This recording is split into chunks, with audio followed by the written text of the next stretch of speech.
as the wheels turn. Every Thursday night we pedaling as the wheels turn. Racing through the streets and through the hills as the wheels turn. Every Thursday night we pedaling as the wheels turn. Streaming live with Turner, so yes.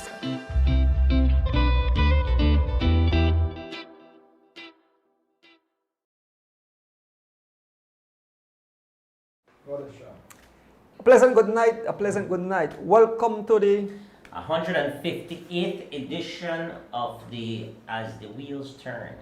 The hottest thing happening on a Thursday night here Yes. in Studio B, World Boom. Quite a sad week for the folks here in Borough Boom and the River Valley Donors. exactly. I had to go all the way around there. I didn't realize Yeah. there was so many water.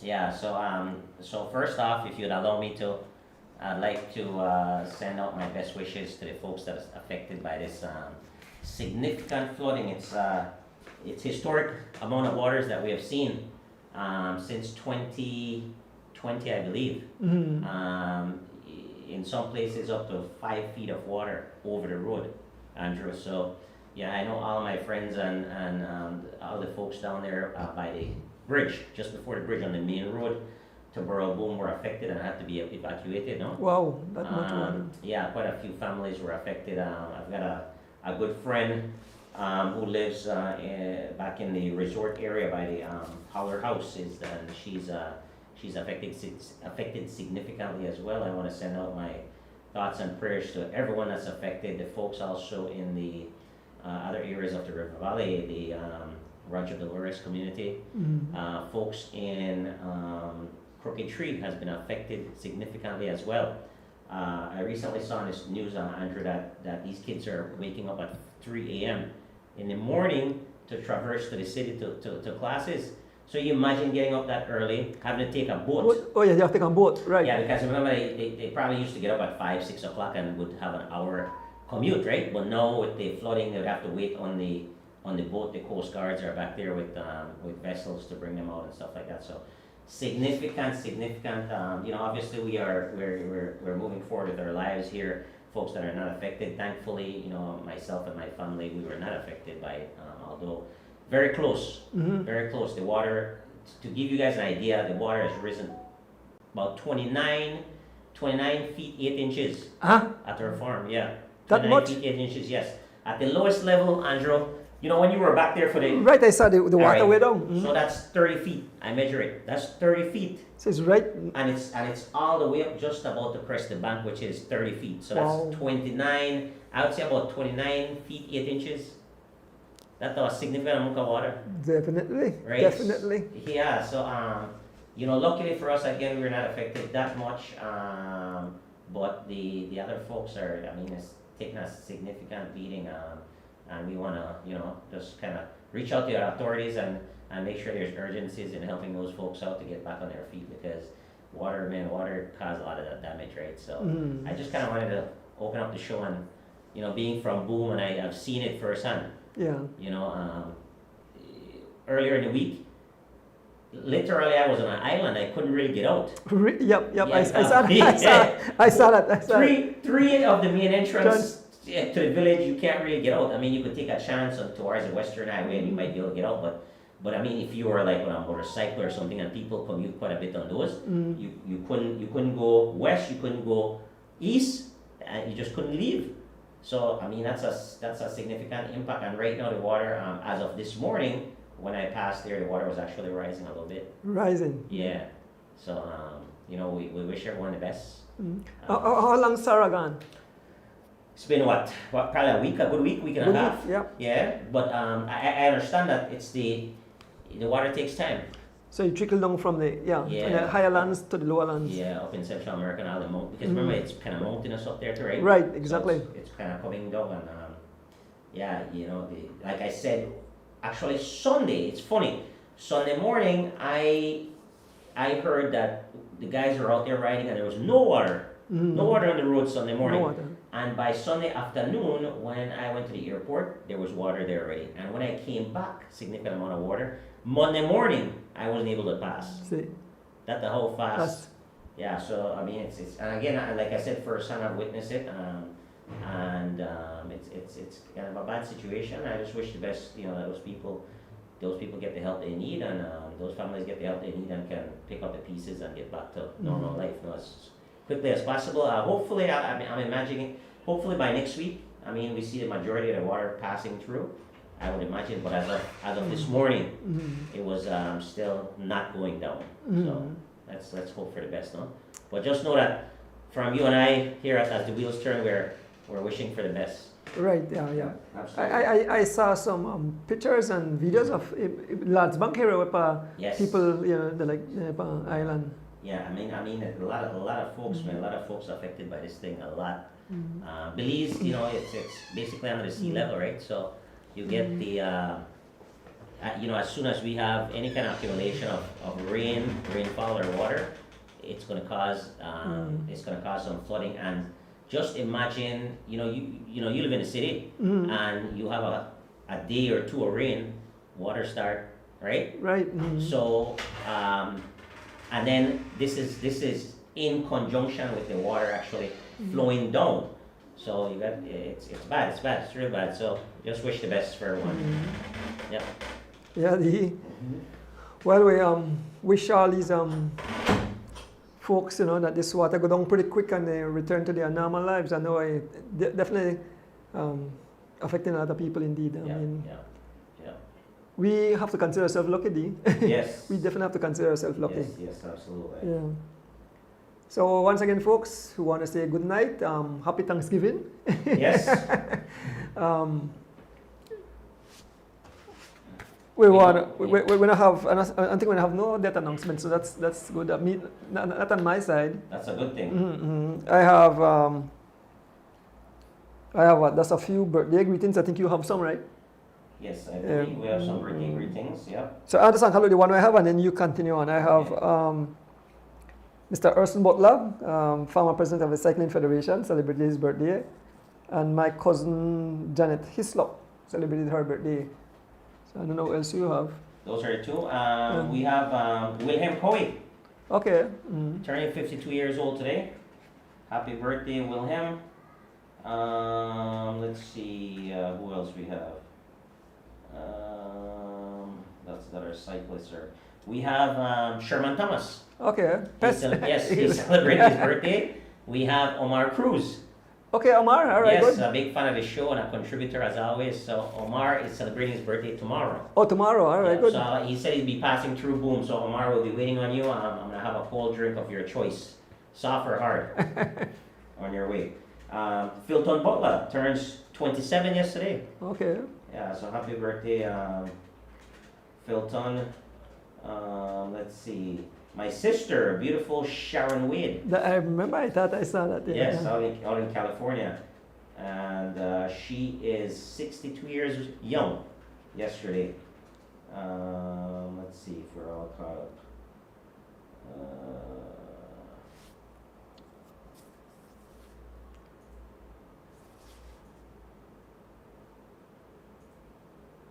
Yep, I think for now we're all caught up as far as birthdays are concerned. Yep, I think we're good. Yes, man. We want to thank each and one of the fans tuning in. Our young Aaron Pope is on his way to Nicaragua to compete in track and field. Young Aaron Pope, the man known as cyclist, the man, he said take part in a long jump, high jump, long distance running and sprints. Excellent. So we wish Aaron and the entire team again good luck. Do I bring up the picture now? Yeah. Yeah. Oh, okay. Have a picture of it. So Andrew, these are the kids that they're they're U23. I mean they're U13, Okay. and they were selected from across the country. We have two, I believe, from Belize City, Aaron and a young lady. We have a couple from Belmopan and from Placencia, so from across the country. So Aaron, obviously, this shows he's a great athlete. Great job to to his parents, you know, for keeping him motivated and providing a good structure for Yeah, smartest one too. the young Aaron Pope. Pope. So congratulations to him. He'll be competing in the games out there in the, is it the 200 and 400, I believe, events. That would be his events. Yeah. So, yeah, congratulations. Thanks to his dad Byron for sharing that information with us. Yeah. And of course, thank Mr. Kevin Logan for buying food on the day. I'm hungry. I start to bite a little bit. Yes, I see my favorite as well. Exactly. Our favorite. So thank you very much, Yeah. Ken. Appreciate that. Yeah. So we had two races over the because we have a guest in the house, right? Certainly. But we have two races held over this weekend. On Sunday, Miss Dan Catering had an all-women race. Excellent. And that was Dan Catering, Mr. Ruben Martinez and family, and the Choto family sponsored that race. And I tell you, it was an exciting event. It was nice to see the ladies. I mean, I am very impressed with this young bunch of young ladies coming out. They are very aggressive. They are feisty. Yes. They put up a fight.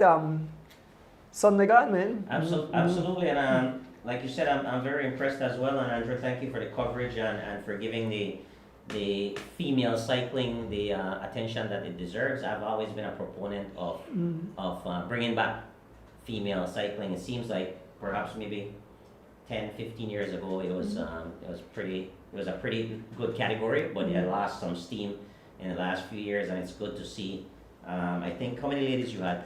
We had about 12 young ladies. It's been a while since you have that type of participation. Right. I think the last big race was cross country, right? So again, congratulations to you for giving them the coverage, and also for all the organizers kind of left that Sunday open. So it was nice to see that was the featured race. Right. And I was actually tuned in. All right. So I watched the entire thing, and it was exciting. But I mean, I don't want to steal your thunder. Obviously, you were excited about that race, and you covered it. So yes, man. I'll let you do the reporting on that one. Well, I got a call from Mr. Ruben Martinez immediately after the race, and he said, Andrew, I want to thank you. He said his family and the folks in Canada said they enjoyed that race, and they didn't realize what race was on. And when they heard his name, and they said, what? And so more races coming up. I know I want to get the dates of those races coming up. Well, of course, the big one will be on the 12th of January. That's the big one. But one is coming up, I think it's the 15th of December. I'm not sure how many Turkey race for the ladies are ladies race too. So we'll be covering that event also. But men, I had fun. I enjoyed it. I reached out there, and the race started at Leslie's Imports, head to the Hattieville roundabout, and back to Leslie's Imports. And from the moment the race got started, it was fireworks on the tarmac. A young Chelsea Gillett, who just celebrated her birthday the day before, got away with Francine Giggly. And and the lady said cheers. One spell like the elastic band, because they draw close. When the girls look back and see they open up back the gap, then draw close, and they eventually made contact at somewhere around like mile 12 or somewhere. Yeah, he made contact, and then after that, everyone was together. I think three young ladies, and they were.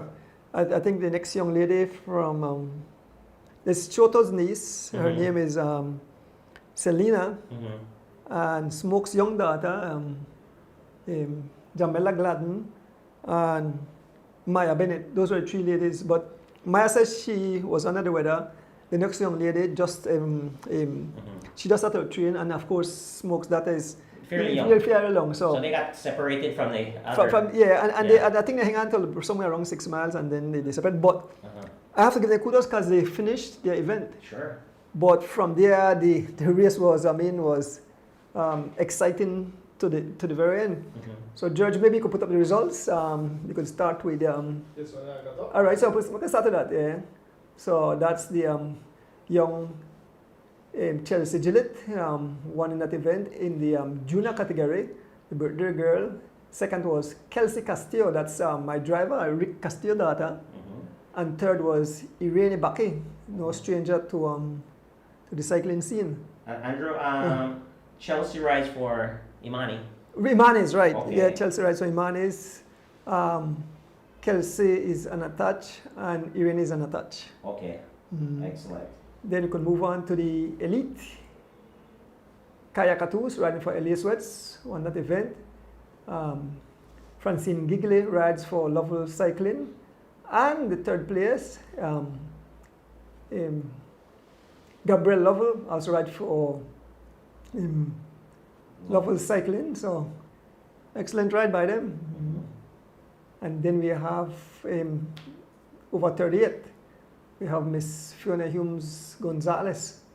She competed and she gave a good fight. Yes. Well, she was there to the end. Yes, She got space and come back every. Yapped a little bit and came back. Both her and Lovell. Lovell, right? Yeah. Yeah.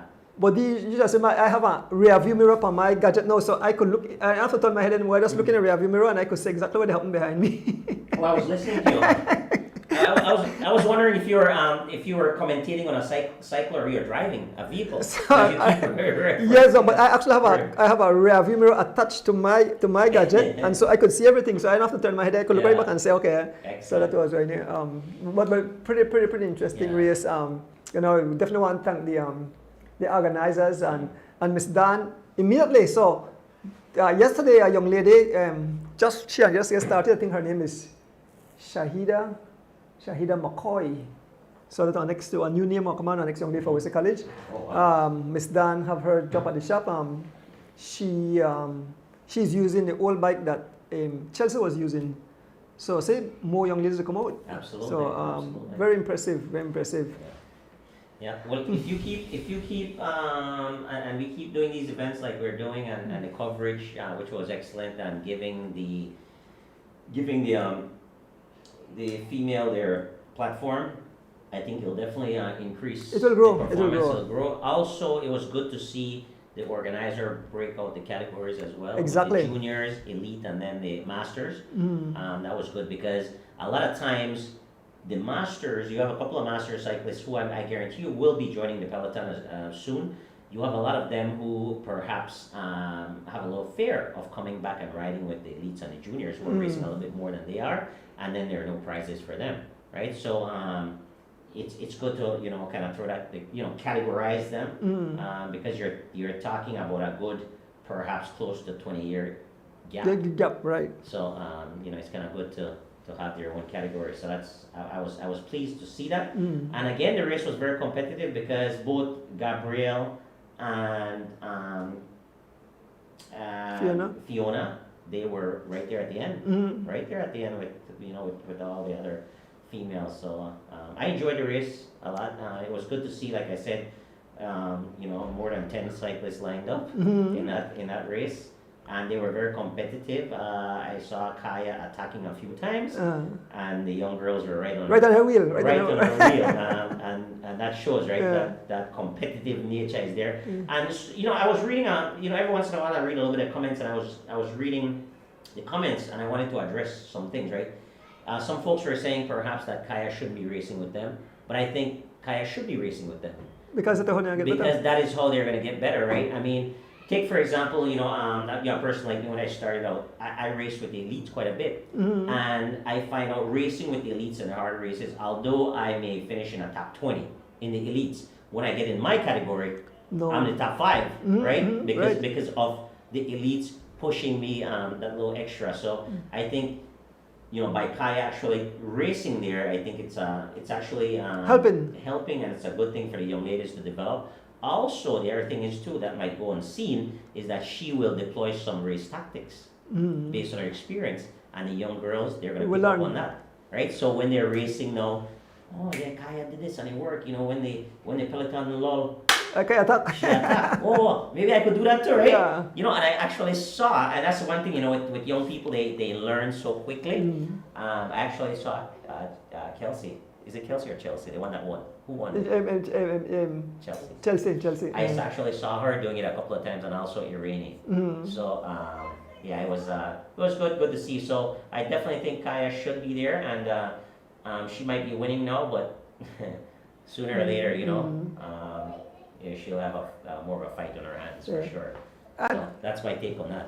and my friends are, you know, the Stuart and of the family from Boston, Mm. tell me to look for a young lady that really is serious because they want to, you know, they will send a next bike for a next young lady. Okay. So, you know, if any young ladies listening or anybody know any young lady was serious about bike, they love to, they want to see the female category grow in And Belize. we actually had a couple of competitors from the south, that Griga cycling team, Right. that didn't make it in. Yeah, didn't make it in. So, you know, perhaps for next race, which is, by the way, it's December 8th, Mhm. is the next weekend is the next Okay. next race, the Hammond Turkey race. Okay.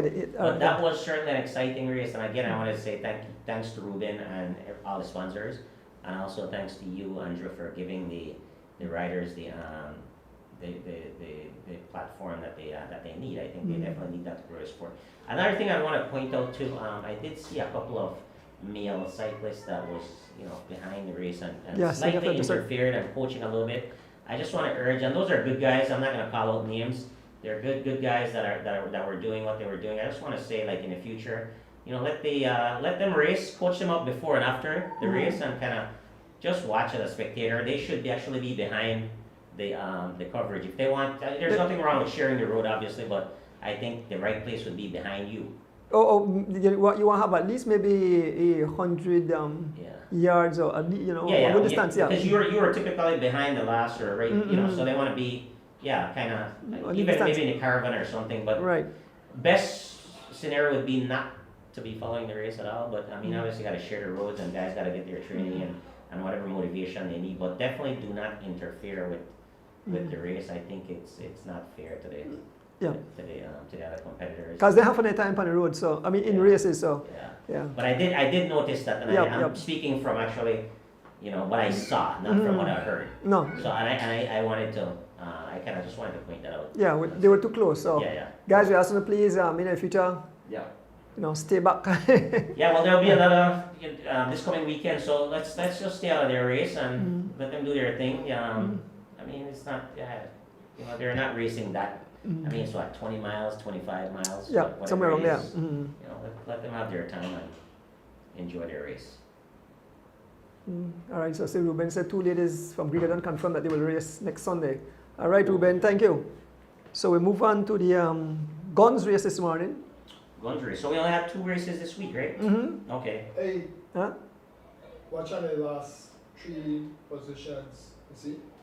Yeah, I that all Mr. Guns gave me, so I don't have that information. Yeah, that's so fine. I just pass it on, yeah. So that's Alright. fine, that's fine. That's fine. I saw before the show, but I'll bring it in. Yeah. I'm top 7. Alright. So DM, yeah, you call out those. Yep. Yeah, so it was a good race. Good race this morning. Good participation. We had the regular 23-mile race. Decent enough pace. We averaged close to 24 miles an hour. I always like to see when the pace is 24 miles or better. That means the race is riding, and it was riding pretty decent this morning. Didn't have too many times where it lulled, so that's a good thing. Another great performance by Team SPD for sure. Alban is riding really well and very aggressive. He was out in the front quite a bit for, I would say, probably 75-80% of the race. Just that the way the race played out, at the end it was Henry Moreira with the win. Henry riding for Team Anthony Mahler Alliance. DG Alliance. DG Alliance. Yep. Kent Bob Gabriel was second, riding for SPD. Jairo Campo was third, and he rides for Whatever Boys. Wendell Skinny Vernon, he was fourth. Wendell rides for Stingers, Team Stingers. Philip Leslie, another SPD, and he rides, SPD, Philip Leslie. D. Wade, BZ Boys, of course. Sherman Thomas, riding for Fun and Fitness. And that was the official results. We usually get a top 10, but that's the top 7. The guys didn't give us a top 10 this morning. In the A category, obviously Henry Moreira first, Kent Bob Gabriel second, Jairo Campo third. So that's Mahler, Anthony Mahler, Digi Alliance, second SPD, third was Whatever Boys. In the B category, a guy by the name of D Wade was first. Second went to Alex Pratt, and third was Revel. Alex Pratt ride for Gun Cycling Club, and Revel Young also ride for. And then you had over 62, I think Hubert Johnson. Yes, they didn't have a picture of him this morning, did they? I What, think Hubert Johnson? I think they had a picture of Hubert. Maybe, I guess, put it up. Or perhaps they didn't give it. Yep, they did actually. Probably not put it up. Yeah, I just will put the ones that, yeah, I see it now. very good, nice job. So again, this is Guns 171st edition. Yes, 171st. So that's well over 3 years of consecutive racing by the Gun Cycling Club. So say what you want about Mr. Guns, but he's definitely giving the guys an opportunity to sharpen up their tool. And it's a proven fact that these races do help, because quite a few guys have graduated from the Guns Club And move up. to be not only move up, but to be impactful in the elite peloton. You've got guys like Atlee Lozano, who's on a big team. You have Kenyon Stanford. You've got another guy who's going to come in and make some major shuffle in the elite peloton soon. You have Tariq Flores here. He has graduated from the Guns Club as well. You have what the young man for Griga, Mr. Levy, Yes. Dylan Levy. Dylan Levy as well. Yeah, quite a few. Yeah. Oh, but like, when you ride guns race, it's a bundle of joy when you go ride the elite race. But I want, yeah, man. So those are the two. Yeah, those races. are two races, and we have upcoming races. Right. So we have. So want to touch on those upcoming races? Yes. So we have Saturday, Weekend Warriors. Yeah, Saturday we have the Weekend Warriors. Again, Open, right? This is an open race, and this is held by the Weekend Warriors, Troy Gabb. He's doing a pretty good job of keeping the guys active, organizing these races.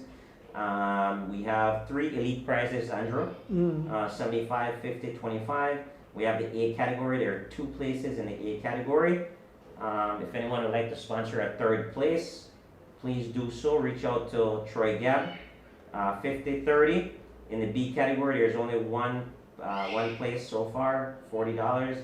And C category, there's 1 place as well. So a couple of station prizes, 4 station prizes it looks like, of $25 each. So for the finished prizes, if you guys would like to sponsor any finished prize, please reach out to Troy Gabb. We can use 1 at the A and perhaps 2 at the B.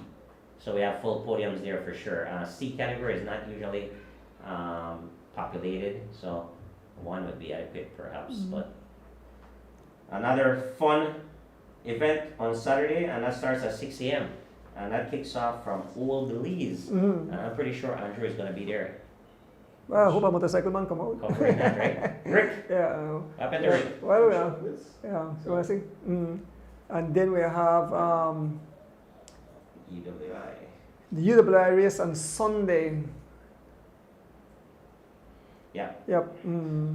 So there's a UWI race on Sunday, and this is a yearly race in conjunction with the UWI and the Cycling Federation of Belize. And they are doing a circuit race on Marine Parade. So we have this kicks off at 1 p.m. Registration, kids free, everyone else $15. It's dubbed a family event. So bring out the family, bring out the kids, and watch your favorite cyclist or your favorite team do laps around the Marine Parade. You'll have primary school division, male, female, male 2 laps, female 1 lap. High school division, you'll have male 5 laps, females 3 laps. Tertiary level, junior college and so forth, male 10 laps, female 10 laps.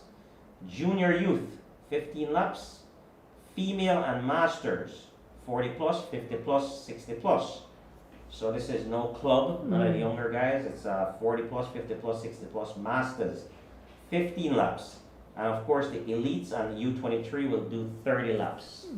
So I think this is actually a nice event to kind of get the guys sharpen up a little bit. They do some intervals, right? Right, yep. A Quick race fast. like, yeah, a race like the Prem Classic, to start the race, the first part of the race, you'll be needing those skills quite a bit. A lot of attacking and covering, which we'll talk about later on in the show. But this is a nice little, kind of see where you're at as far as the attacking and recovery. So I think that's a good, very good event. Thanks to UWI for bringing this event to us on a yearly basis. I'm looking forward to participating in it actually. Okay. Sunday afternoon. And Sunday Well, morning. Sunday morning, the triathlon. Sunday morning we have a triathlon. Yeah, so George Mayo put up that poster with the triathlon. Oh, sorry about that. So this is Kaya Katus and team who are planning this. Billy, I think they said they what running. Oh, why is it? See that what I mean? Yeah, but that, I'm probably put it right now. You showed it on the monitor. Okay. So it's the second annual triathlon, Donis. Yeah, that's right Oh, there. this Yeah, one, that's right there. Yeah. February 18, my bad. Yeah. Yes, sir. Okay. See, you know, yeah. Yeah, okay, cool. You want to talk about that one a little bit? So Belize City Council second annual triathlon starts in front of Memorial Park. I don't have all the details, but I know they have different categories. Mhm. You have some details on the categories? Yep, so it looks like there's women, men, and junior women, junior men. So it looks like 4 different categories. Actually, no, there's an individual women, men, junior women, and junior men category. It gets underway at 6 a.m., 6 a.m. sharp, right? Starting in front of Memorial Park again. The event is an 800-yard swim, Okay. okay? 11.42 miles ride, so just under 11 and a half miles. And a 3.1 mile run. So it looks like you can actually team up, Okay. Yeah, you can have a team, a swimmer, a runner, and a biker. And I believe that you have to have a female in that, right? Yeah, I was talking to Kaya earlier in the week, and she said that was the original plan, but then you don't really have to. Okay. So that's kind of you can or cannot depending on what you want to do. But that's a nice event, a nice little warm up. I mean, it's not a very long event, obviously. I know some cyclists want do the cycling part. Mm-hmm. I think Oscar might come and do the cycling part Okay. for a team. So. Excellent. It Yeah, I should wouldn't be- mind participating. I've never done it before. Mm. I wouldn't mind doing it. I mean, it's 12 miles. It's about a half hour. Quick Half hour race. warm up for the afternoon. Yeah. Yeah. So. Be nice. So guys, definitely support that. If you're not participating, you can definitely go out there and support these athletes. I think it's an exciting time for sports in Belize in general. There's a lot going on. So if you're a sports fan, you can definitely support our athletes and give them a little bit of encouragement. Nothing like when you see fans cheering you on, right? And before we go to break, George, just want to report on Judge Abraham Sr., his wife, he stopped by the bike shop 2 days ago, and he's still in recovery. It's a slow process, but he recognized me. He said Drew, he recognized Barney, because all the guys in the shop, and so we want to continue put our hand together and pray for his full recovery. And remember, if anybody still want, they can still assist. I mean, you still have to go to doctor, regular, so bills have to pay. So if anybody want, they have the information. They can, contact D-Wade or Miss Victoria Abraham, his wife. I think the information still up on the page. And so, George, we have you in our prayers. Yeah. Yeah. And continue the healing process. Definitely, absolutely. We have something else to report on. Oh, yes, you're right. The Cycling Federation of Belize would like to announce their See that, George? annual. Can you throw that one up, George?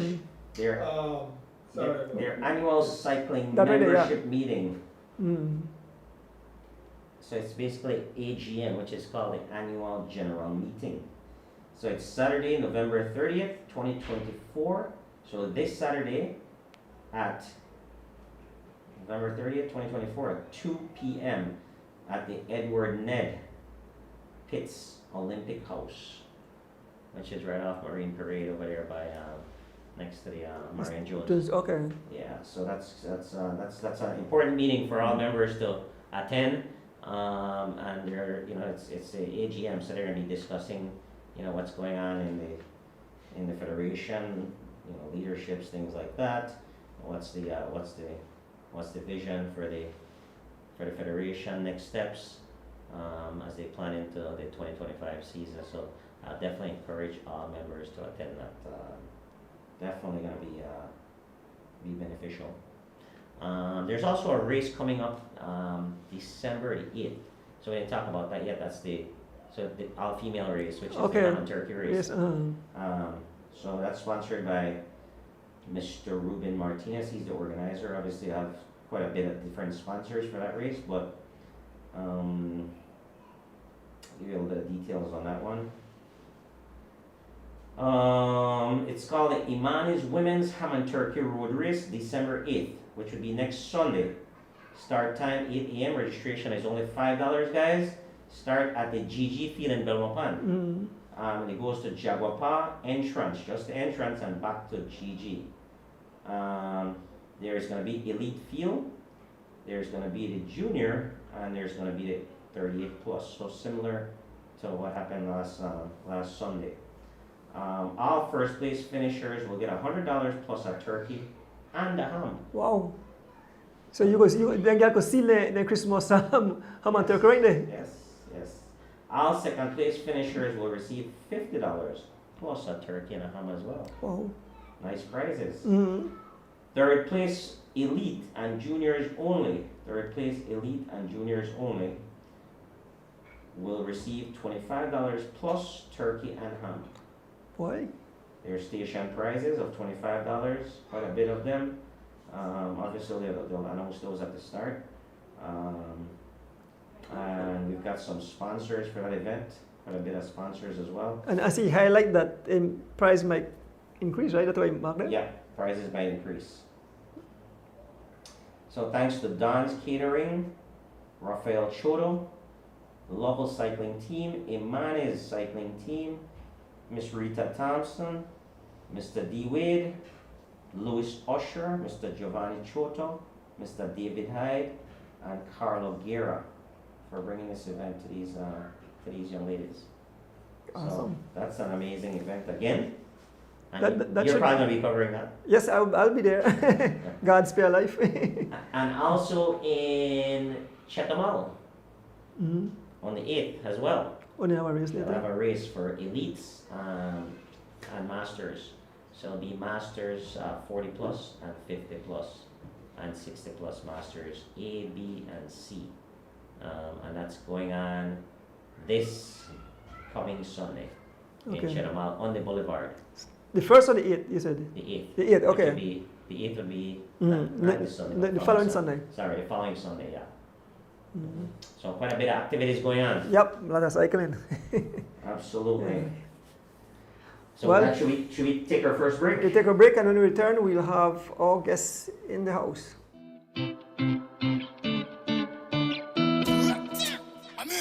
Hear me now.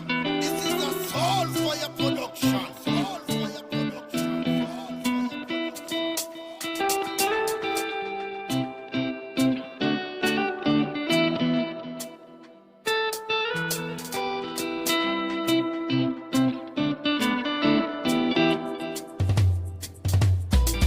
As the wheels turn, every Thursday night at 6:30. As the wheels turn, racing through the streets and through the hills. As the wheels turn, every Thursday night we pedaling. As the wheels turn, streaming live with Turtle. So yes, I sit and watch as the wheel turns. My bike is where I get my thrill. spend down riding through the hills. I have no fear as I climb and change my gear through the valley so steep. Now we on the street. Yeah, yeah, yeah.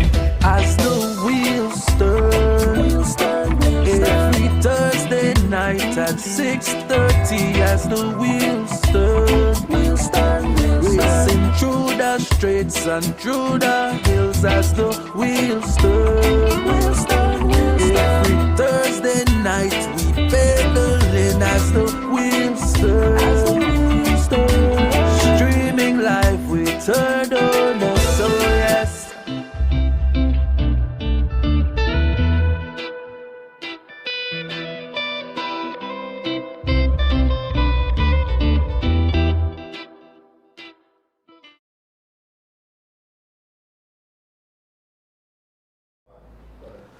Welcome back. We have our special guest in the house.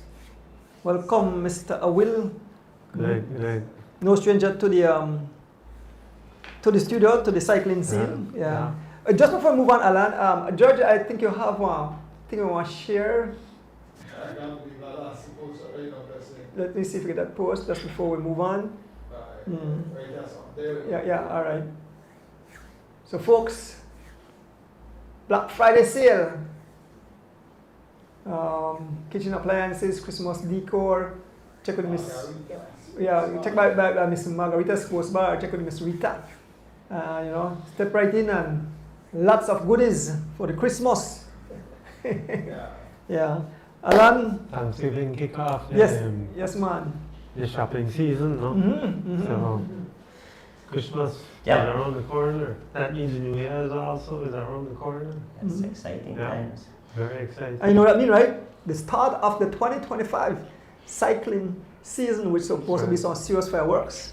That's right. Well, Alan, once again, welcome to the studio. Thank you. Thank you very much for joining us tonight. Andrew, thank you for extending an invitation to Mr. Awil here. Obviously, Alan is no stranger to cycling. He's no stranger to racing.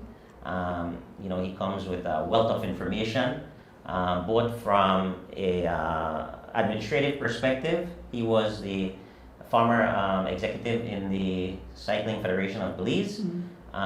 He has also traveled with Belize national teams extensively as well. So quite a bit of experience. And he holds a it's a level 2. I was going to get to that. Yeah. Oh, sorry. Sorry. Yeah, so that's a part of the introduction. Obviously, he is a level 2 coach. Received his coaching training in Colorado, and certified as a level 2 coach. So Alan has participated and was instrumental in several elite teams, namely UTO, Ultimate Team 1, in the 90s, and Quartz Powerhouse. These are 2 teams that he actually rode on and was instrumental in organizing these teams as well and putting the pieces together, no? And I believe he had some success there as well. So he's coming to us with a lot of experience.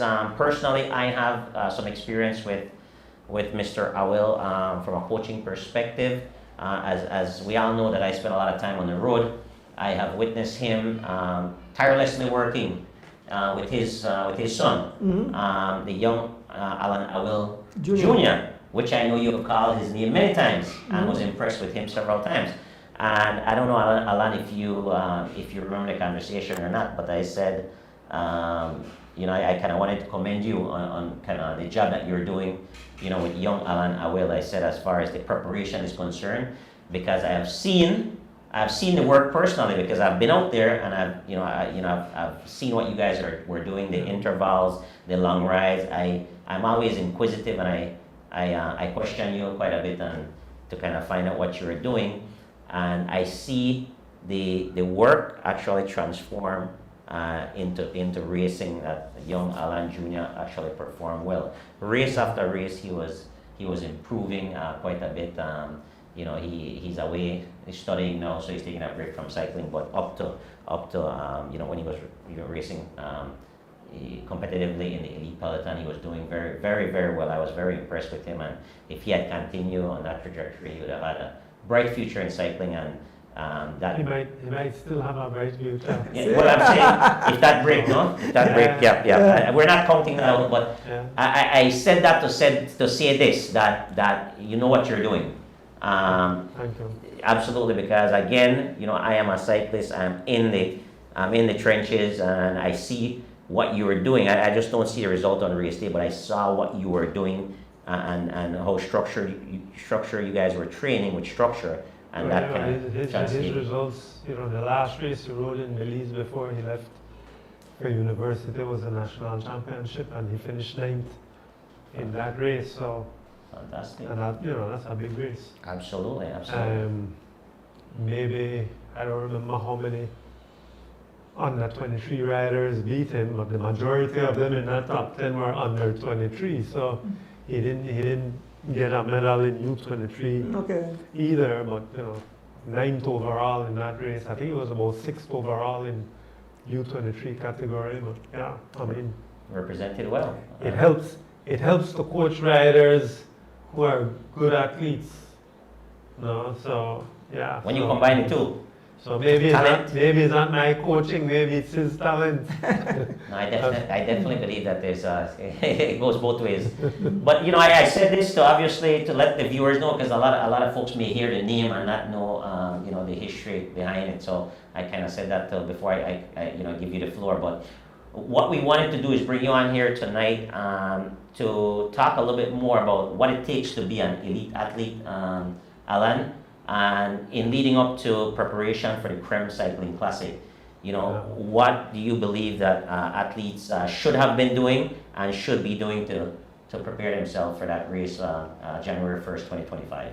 Well, you know, first of all, let me just say that it's a lot of hard work to prepare for racing, and it's a lot of hard work, and it's long, dedicated hours to peak for a race. One of the tricks that we have here in Belize is how do you prepare for an early season race that is so big as Creme Classic, when in fact most of the elite guys are looking forward to another race down the road. And so, which is, of course, I'm talking about Holy Saturday. And so one of the issues, I should say, a complication, is trying to peak for cross country but still be in good form for Creme Classic and through the classic seasons. The main thing is they have to start on time, which normally for a training, for a cyclist to peak, takes about 6 months to peak for an event. So if you want to peak for cross country, which is about 3 months into the year, normally, end of March, you should start about 6 months early, which is around the beginning of October. And then you hit Creme Classic 3 months into your training. You should still be in fairly good form. So what I'm saying is that the guys aren't in their very best form for Creme Classic, but they're more or less on par, because they're all going up on a curve toward cross country. And the foreigners that come in tend to be in winter in any case, so they are also not in their very best form. Early on in your training session, and you go through different phases. I think most of the coaches call it like periodization. Maybe some of the listeners have heard that term, periodization, where you go from one part of a training plan into another part, and you schedule what you're trying to achieve. And what you're trying to achieve in a training plan is strength, endurance, power, speed, and recovery. Those are the main things. And you normally begin with strength and endurance. I think that's a very important point you just brought up. You want to repeat those, so like those are whoever the main things, and you go and actually strength, endurance, power, recovery, and speed. All of those are the physical attributes you need to be an elite racer. The physical things, what you train yourself for, but you also train mentally. So there are a lot of other things involved. Your nutrition, the supplements you take, and also your mental preparation, doctor checkups to see if there's anything lacking, because sometimes lack of performance could be a medical issue. Right. There are a whole lot of things. Bike fit, having a good position on the bike makes a difference, because that, especially with our racing, is long road races. All our races, the big classics that we have tend to be really very long road races. Comfort is an important thing. So bike fit leads to good comfort, but also bike fit leads to good aerodynamics, which gives you more speed on the bike. But before we start all of this, Dwayne and Andrew, I should mention that before you even begin a training toward a season and trying to peak for big events, you need rest, because training is a cycle of stressing your body in such a way that your body adapts to the new stress that it is put under. And when you get better isn't when you train hard. When you get better, improvement in training and in cycling is when you rest after heavy stress. So if you don't rest properly, you don't improve.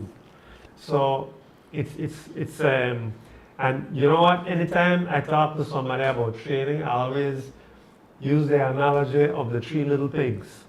Imagine that your body is training in the similar fashion as the 3 little pigs story. You build a house of straw, and then you break that down, and your body gets stronger so that you can build a house of sticks, and then you break that down, and your body gets stronger so that you're able to build a house of bricks. And that's basically the way you train. You put yourself through a stress, recover enough so that your body compensates for the stress it's gone through.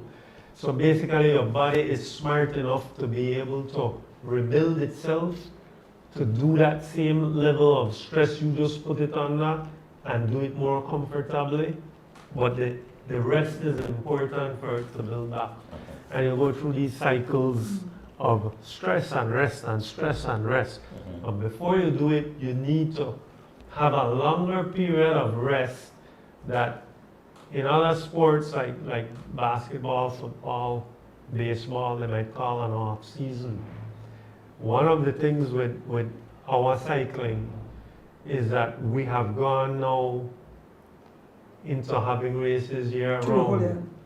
And having races year round, even though it's attractive to fans and it's attractive to cyclists, keeps them on the road, it's a detriment to improvement.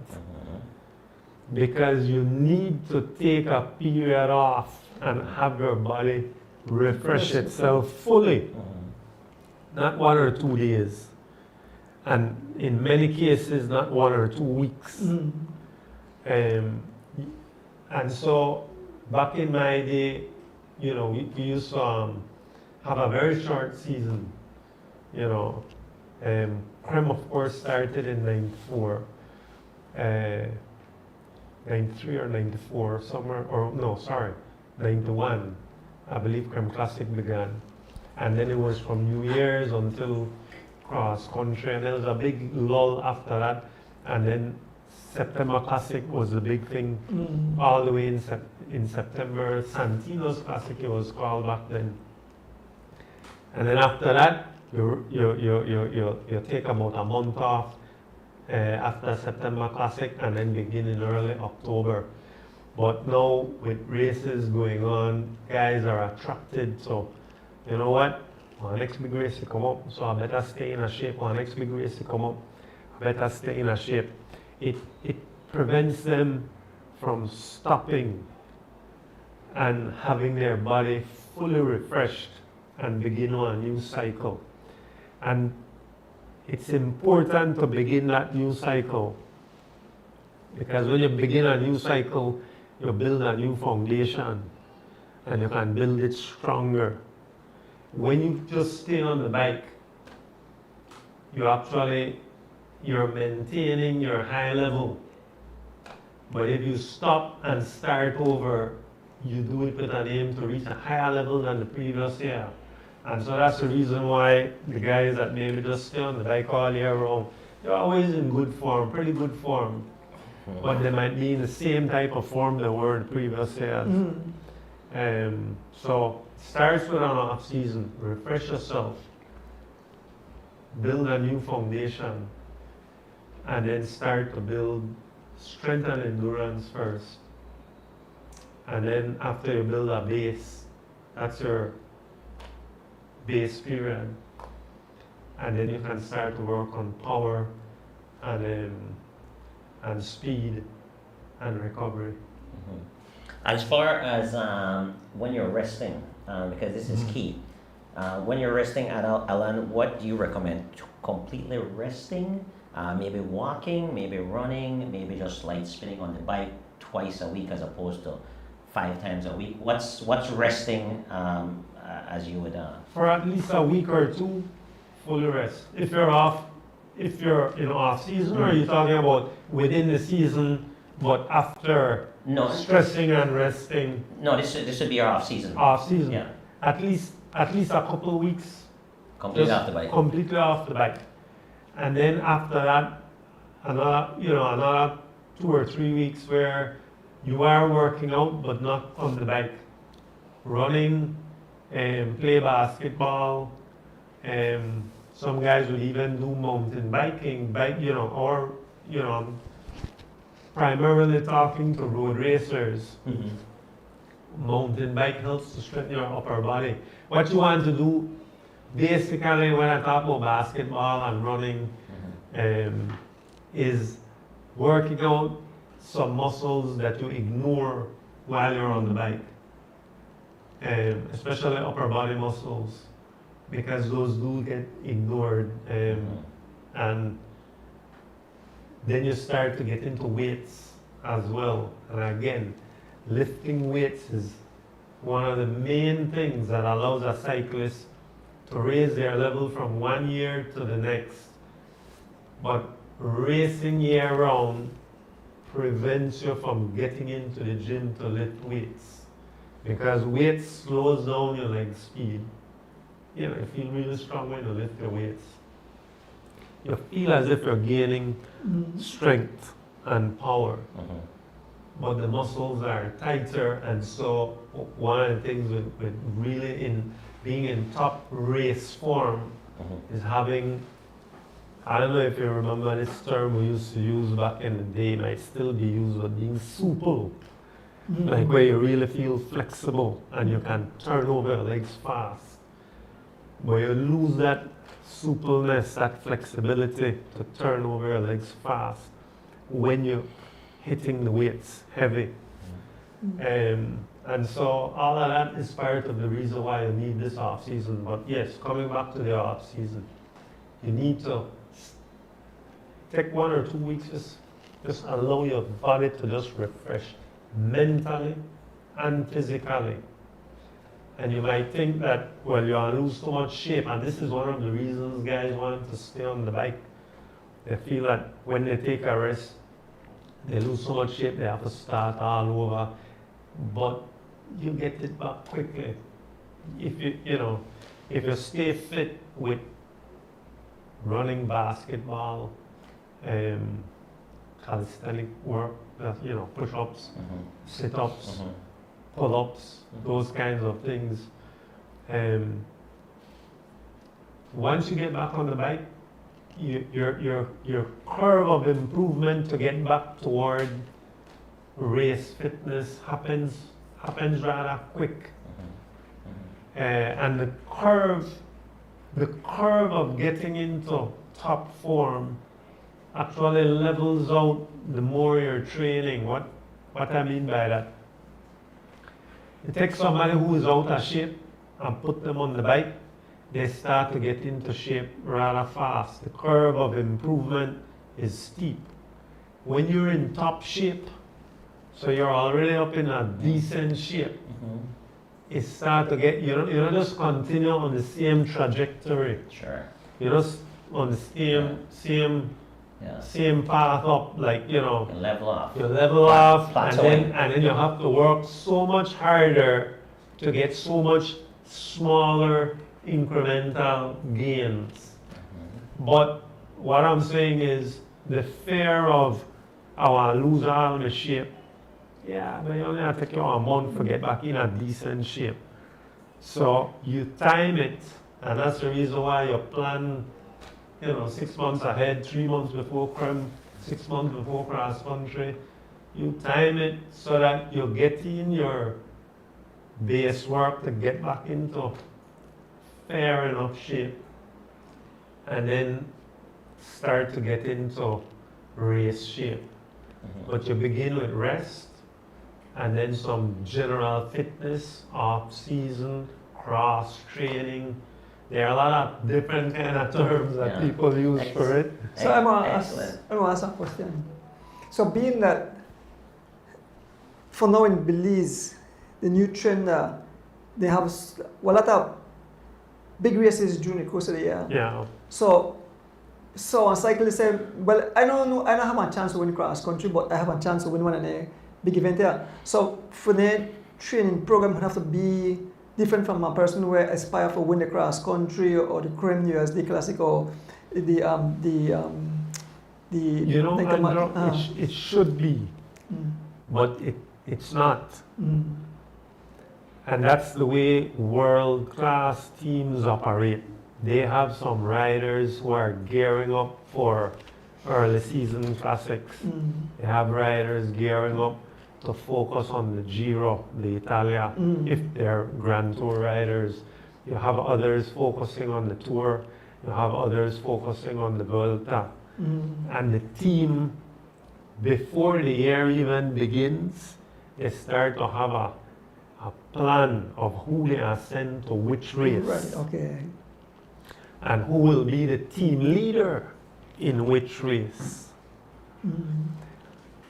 And they might not have their full 8-man selected, but they have a general idea of maybe the top 4, the top 2 leaders and the top 2 lieutenants, and then we have only pooling of who might be the next 4 domestiques for this race, that race, the other race, and they plan out their calendar. And indeed what they're doing is they're trying to get different riders to peak at different times of the year, because one man can't peak for every race, and one man can't peak for every month through a calendar. You just can't.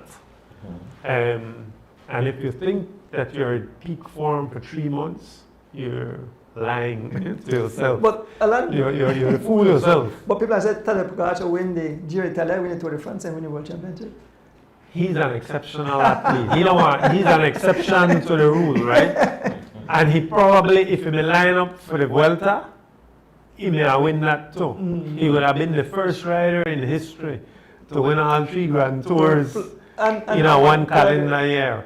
I'm pretty sure he could have done it, and he said as much, that he didn't want to ride because he needs to keep his teammates happy. In other words, he needs to give them, throw them a bone. No? He eat the steak and he needs to give them some leaf bone.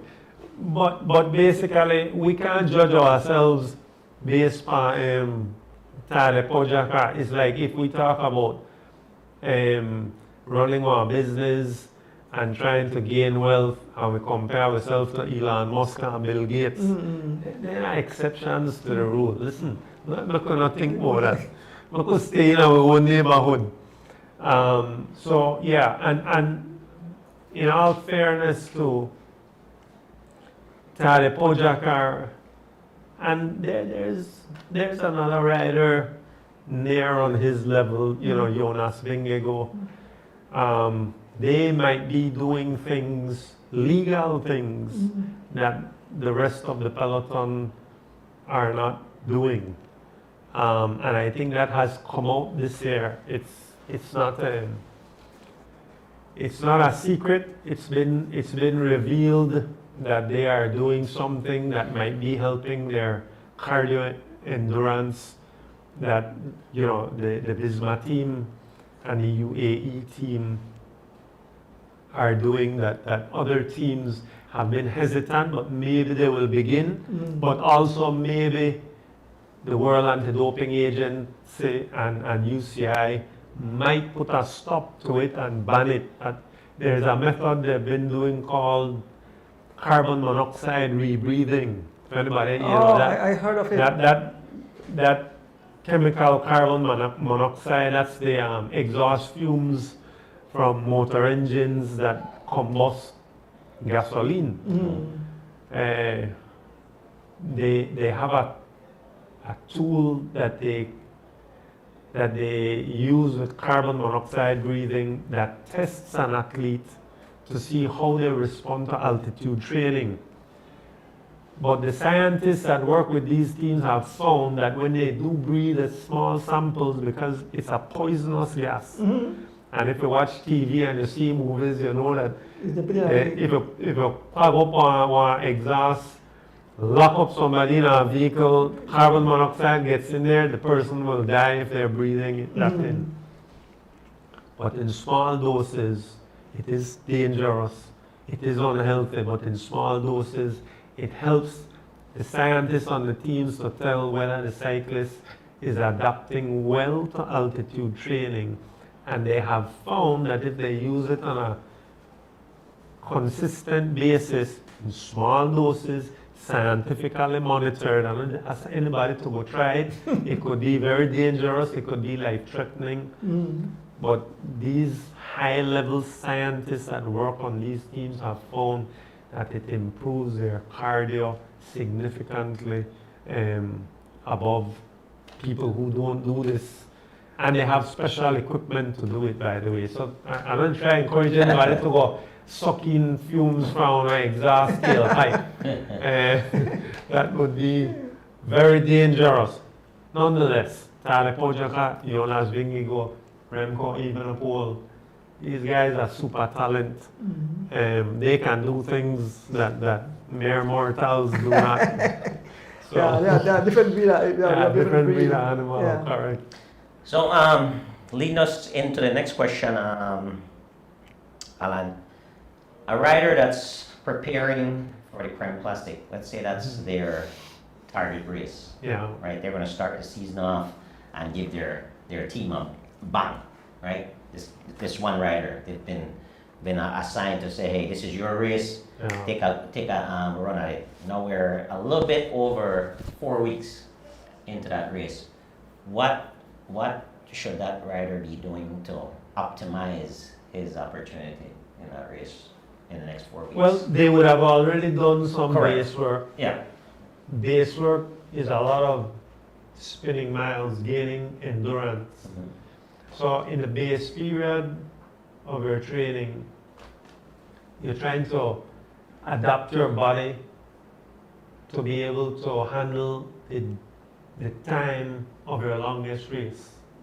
So they already have, and Crème Classic normally is about 4 hour race, 4 hours, 4:10, something like that. The record might be a little bit less because the record was set with a tailwind. The record for these races, especially on a race like Creme, which is a one-way, the record is always going to be set in a tailwind, and you're always going to have a slower time in a headwind. So it depends if we're going to call for a northerly breeze, which is cold front weather, or if we have an easterly breeze.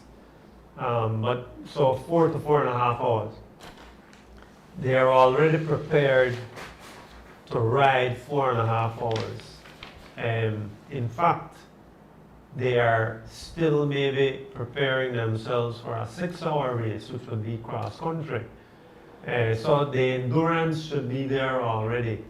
And what they're phasing now into with the next 5 weeks to go is the power and endurance for attacks.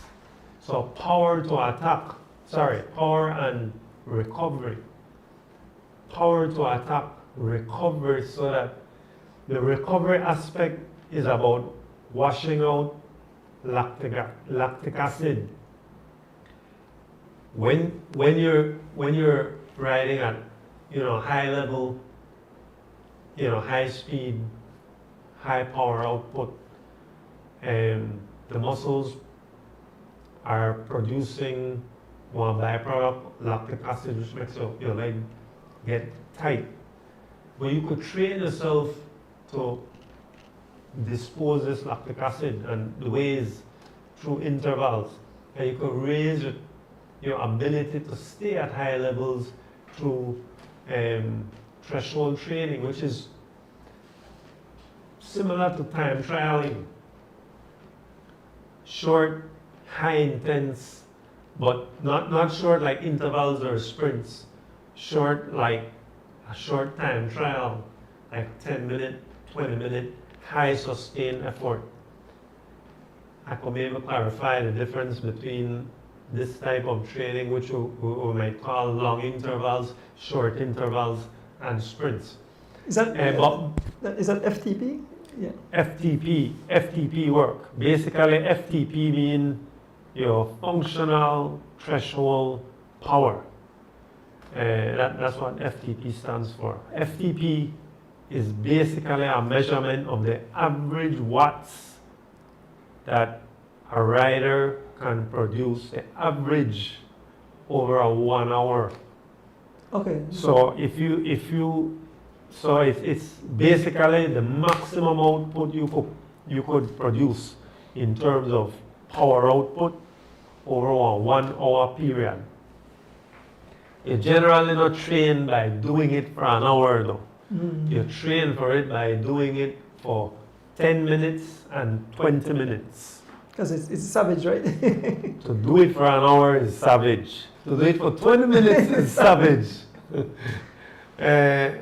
But again, the coaches in cycling have discovered that if you do it for 20 minutes, a maximum all-out effort that you can, so like time trial mode, a 20-minute effort, and of course, before you get into that, you do your proper warm-ups, you get warm, and then you get into it, like you're preparing for a time trial. Your hardest 20-minute effort, and then you get your average power output. If you take 95% of that, coaches have discovered that your hard 20-minute effort, 95% of that should result in a hard 1 hour effort. Makes sense. If you do a 10-minute effort, a hard 10-minute effort, and you can do the calculation that your 1 hour effort should be 90% of your hard 10-minute effort. 95%. So in other words, you obviously will do less because you'll get more fatigue. Of course. But they have, and they are not scientific studies, so they do it with cyclists. They do it with cyclists who do it for 10 minutes and 20 and 1 hour on different days, of course, because they go into each one fresh. And they have found that their FTP, their 1 hour average output, tends to be, on average, 90% of your 10-minute effort and 95% of your 20-minute effort. Excellent. So you work on your 10-minute effort and your 20-minute effort, and you will be improving your 1 hour effort. That's basically Makes sense. the gist of it. But what it does, by knowing the numbers, you train your 10-minute efforts, and you know that 90% of that is my 1 hour effort. So if you get into a 1 hour time trial, like you get into a 25-mile time trial, you try target 90% of your 10-minute effort. If you know your 20-minute effort, you get into a 1 hour time trial, you target 95% of your 20-minute effort. In other words, you have the knowledge to know what I should be able to sustain over 1 hour. Why? Because science has proved that my 1 hour effort should be 95% of the 20-minute effort or 90% of the 10-minute effort. Does that sound confusing? No, makes sense to me. And so in that case, you get into your time trial. These guys nowadays, they just watch a power meter. The guys who have it, power meters are expensive. I'll put that out, first and foremost.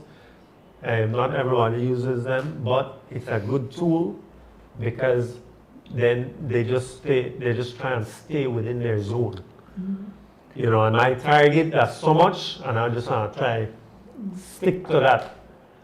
And science says they should be able to sustain it over an hour if they know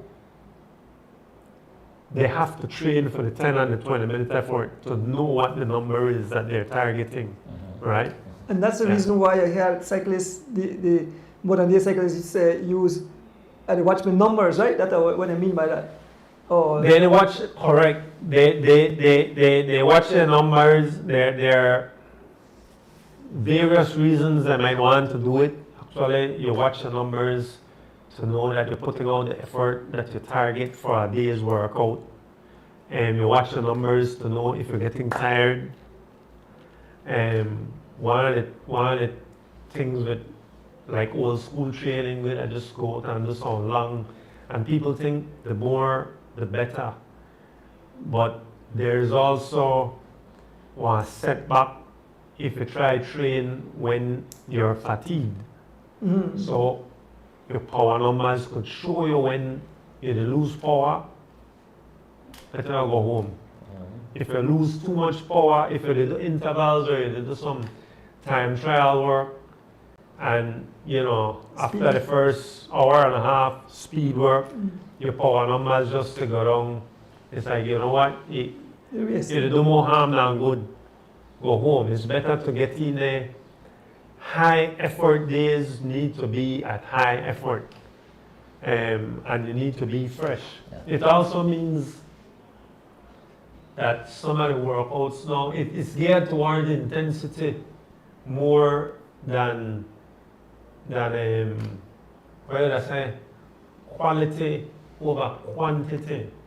You put in your quantity. I spoke a bit earlier about base work where you prepare for your longest race, where you do a lot of easy spinning rides to prepare for the longest race of the season.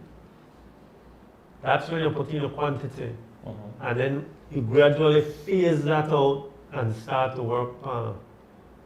Then you change from quantity to quality, which is more intense work. So in the getting back to the question, so in the last month, you said the guy should be focusing more on that interval and recovery. Intervals and recovery, Right. and then and leading into a race that you want to peak for, you have to. There's a thing called tapering, which means. Can you talk more about examples of training the body and stressing the body for that intensity and recovery, and then lead right into the tapering part? Because I think that's Well- that's where we're at right now as far as guys that are getting ready for this race. There are different ways doing.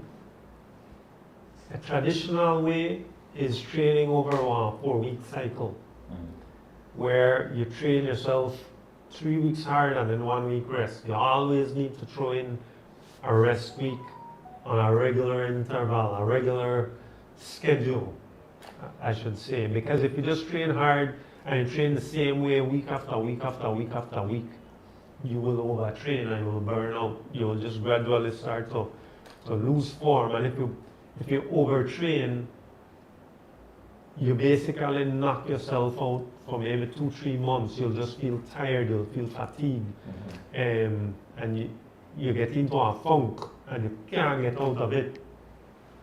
So you have to throw in a regular rest week.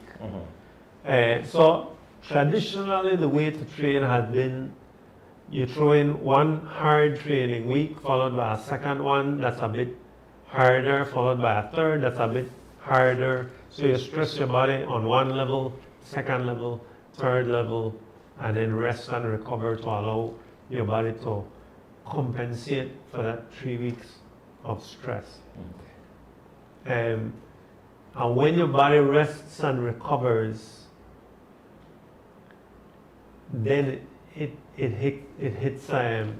comes out about that rest week fresh and strong. And so you could hit a race at the end of a rest week fresh and strong.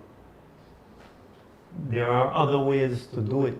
Actually, there's one logic some pros use where they do the first week the hardest. And the logic being that the next 2 weeks after that, I will already be stressed. So even though I'm cutting down my miles in week 2 and 3, before my rest week, I'm doing less miles, but I'm doing it at a more stress level because the first week was extra hard. So the second week, I'm doing it at a more tired level than when I started the first week. So I don't need to do the same amount of miles. And then so you go, so that's the other way. And they would call that then an overload week. You do an overload week where it's not a normal week. You're throwing in long rides, power rides, hills, intervals. But in the first week, and any overload week would be doing maybe 4 or 5 long, hard rides. And you can compare it, actually, for us who have always traditionally done one-day road races. We used to see the results when we travel and go to a tour. Anytime I travel and we ride one 3 or 4 or 5 day tour outside of Belize, they come back home and the week following the tour, man, they fly around like Superman. They hit their peak 1 week or 2 weeks after going to an event that they really should have been peaking for. The reason is their body gone through a level of stress by riding 4 or 5 days races hard in a row. And when the body rests and recovers from that, it compensated for that stress to the point where it hit one new peak. And actually one higher peak now when they're gone for their tour. What we should have done that train as if we're going to ride tours, overloading our training, do weeks of overload and rest and recover to be able to go into that traveling to represent on a national team at that high level. But the point is we see, or we used to see the results of riding 3, 4, 5 days hard in a row, long races in a row, because we're going to ride on a tour. We used to see that result or a week later when their guys come back, they rest up, they do some easy spin, and then somebody hold, you know, Mr. Bowman hold one race the following Sunday, and then I tell you, you can't hold a wheel for nothing. For nothing. Much higher level than when they left. And so overloading is a way to hit a peak. Overload, but combination of overload, stress your body, followed by rest. If you don't do the rest, it don't work. Yeah. Right? So you can do an overload and then rest and then taper into a race like New Year's, which means that coming off your rest, you don't overload, you rest and recover so that your body has compensated for it. When you do an overload week, some coaches call the body's response super compensation, because it's not a normal compensation from normal training. It was from overload, not the usual load. And then going into the race, you cut down your miles and you start to do just a lot of intense work, which is really getting ready back to race, getting your heart ready to get to elevated levels, getting your legs back to, you know, sudden and powerful sprints and attacks.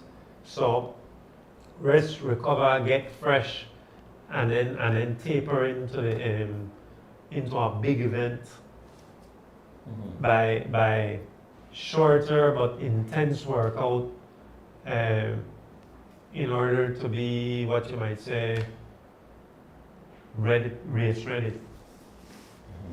And there are lots of ways to do it, and I'll show you. Because each rider needs to discover what works for them.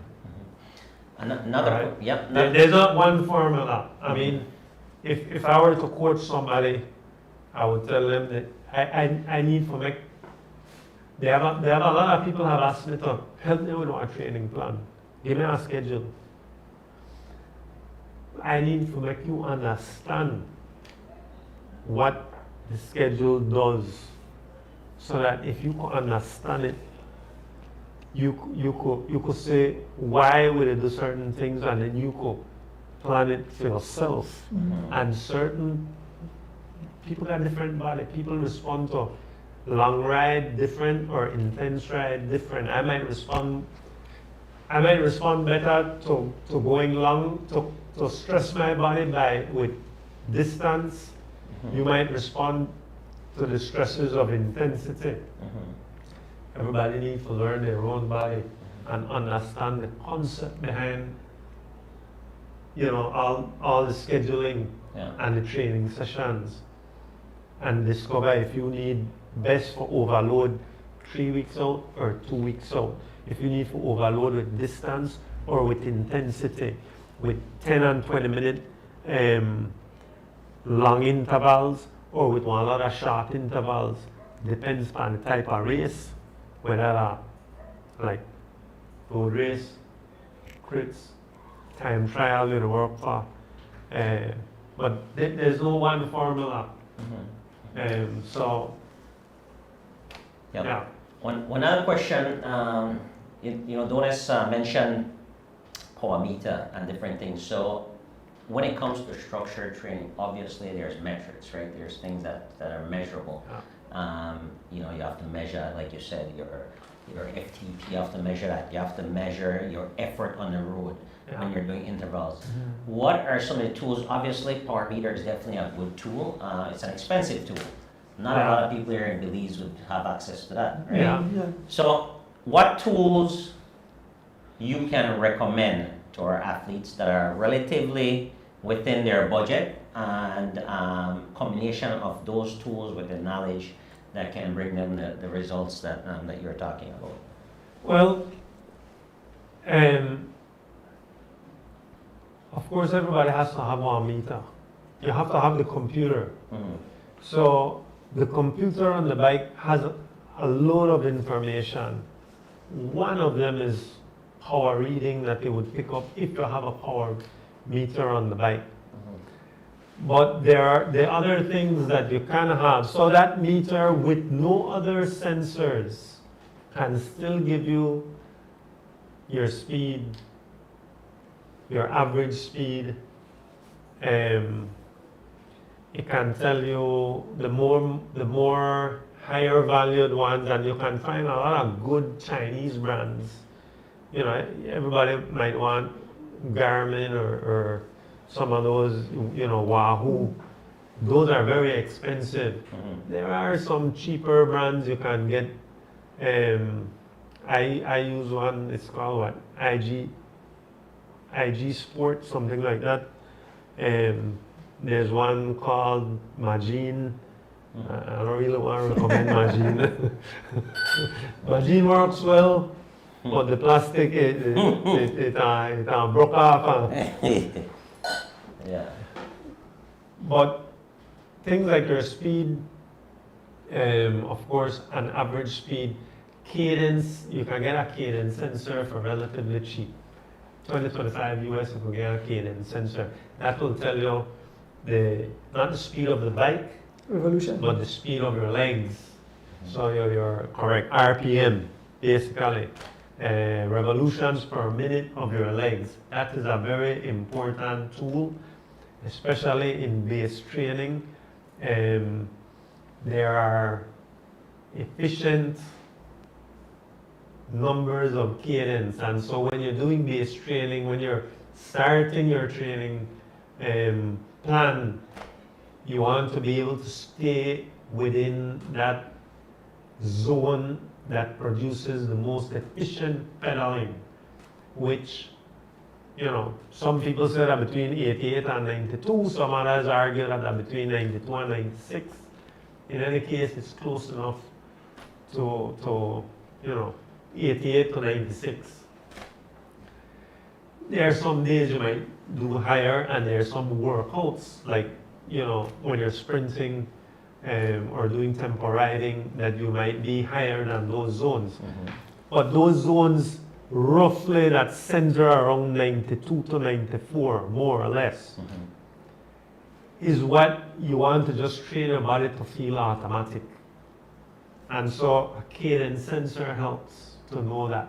And then the other one, and that is picked up by the same computer, by the way. That is only addition, you put by your pedal, and every time your pedal goes around, it sends that signal so you can tell your RPM.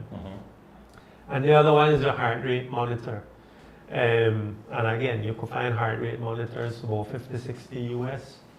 Sends a wireless signal to the computer. And that gives you a reading of how your body is responding to the training that you're putting in. So one of the big difference between, like, people say, well, which one you train with better? Power meter, heart rate monitor. Those are the two things that give you a real output. But your power meter tells you a definite amount of output I am doing right now, like similar to speed. I ride 25 miles an hour. I produce 250 watts of power. Up the hill, I put out 430 watts of power. The heart rate monitor, and I can compare my power with your power. I could produce power sprint, 1100 watts, that are short, that are 5-10 seconds. You might produce 1400. Or a really top sprinter in the world might be 2000 or over, right? Or a really top elite sprinter might be 1400 to 1600 watts. These are 10 seconds. So the one number that I can compare to what I need to do to beat Dwayne Wade or Oscar Quiros or Bubblehead or Corey Williams. I need to hit that number. If I can't hit that number, chances are I can't beat them, man. Your heart rate, on the other hand, tells you how your body is responding to hitting that 400 watts or hitting 250 watts. In order to tell you what you're doing on the road, it's telling you how your body they respond to what you're doing on the road. If that makes one kind of sense. It's not as immediate. That like a temperature gauge in a car. It's not immediate. That is the other thing. The power meter is telling you what you're doing now, but what you're doing now, your body, like if I push out, if I all of a sudden hit one slope, like Mount Hope or the Gap on the Hummingbird, I will immediately have to put out higher wattage in order to fight gravity. My body will respond with one little delay, one little lag. But my body's response will also only show me based on my maximum heart rate. You know, I tell, like, what I try to say is, I could tell you when I did at my 100% limit, or I did at my 60% limit, or I did at my 90% limit when I'm watching my heart rate. It tells me the ratio of that is only relative to me. Whereas your power could tell me what I'm doing relative to you and you. And the rest of the peloton. Right? Because people have different hearts. Some people have bigger heart than others. And their heart naturally might have lower resting heart rate. Or somebody's heart might can beat faster than others. Age has a lot to do with heart rate. There are many factors that affect your heart rate. Illness. If you're coming down with a flu or something, you have measles and you know about it, or any kind of illness, your heart rate will be elevated. Your heart is affected by the temperature. You get into a ride and you start out, I do a ride Sunday. I did 5 hours, a little bit over 5 hours on Sunday. But I'm in a cold front day. It was cool, it was nice, it was comfortable. In a March, I want to do that same ride and I want to suffer, even though I'm in more shape. Because I'll be further along into my training. The temperature of the day means I'm dehydrated. As I get deep into my ride, the heart rate will skyrocket because of dehydration. Not because I can't ride, 16, 17 or 18 miles an hour. Just because I just can't drink enough water to compensate for 95-degree sun hot middle of the day. And so the temperature of the day, not the temperature of the body, but the temperature of the day, stresses, work, family, whether you had a good night's sleep, whether you're sick, all of these things affect your heart rate. So there are things outside of the road and the bike that affect the heart rate. And in addition to that, I can only tell if I put my foot on the pedal. From my heart rate, I can only tell if I'm going at my maximum. For right now, my body is reaching its maximum, and that might not even be the maximum that I can produce. It might be the maximum I can produce then and there. Then and there. In other words, today I got a bad day, but my heart rate reached 180. Tomorrow, my heart rate could be 180 today, going 20 miles an hour, and it could be 180 tomorrow, going 35 miles an hour. But it just means that at that point, I was at my maximum. Whether I'm going to go uphill into a breeze or just fatigue, I was at my maximum. So the heart rate, you can look at it and you can know that I'm at my 70% of my body's response, or 80%, 90%, 100%. Your power meter could tell you my real immediate output, similar to speed, David, but it's so much better than speed. And again, because speed is affected by a lot of things. Speed is affected by the breeze, by the road surface, by the tires, the aerodynamics of the bike, and of how you position yourself. Or a big, out of shape pot belly man can't get in at the same aerodynamic position as a slim, agile young fellow with a good back. There are a lot of things, right? There are a lot of things, but basically your heart rate tells you your body's response to the work, whereas your power meter tells you the actual work you do. Yeah. So Alan, You saw great- scientific cycling Yes. is? It is very scientific. great conversation. Donis, you wanna? I really feel like I'm going to put on a giveaway for next week because I think we're out, almost out of time. I mean, Yeah. out of time already, but We're out of time. Should we? What do you want? We want to continue the conversation a little bit more. Since we talk about power meter, I should tell you that there are different types of power meters. You got power meters in on the pedals. They're a little bit cheaper than the power meters that come in the crank.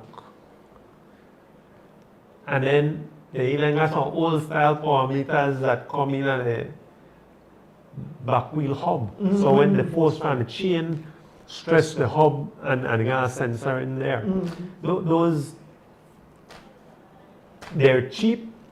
They're the cheapest ones, but they're not for trailing wheels. So you can't use it in a race. okay.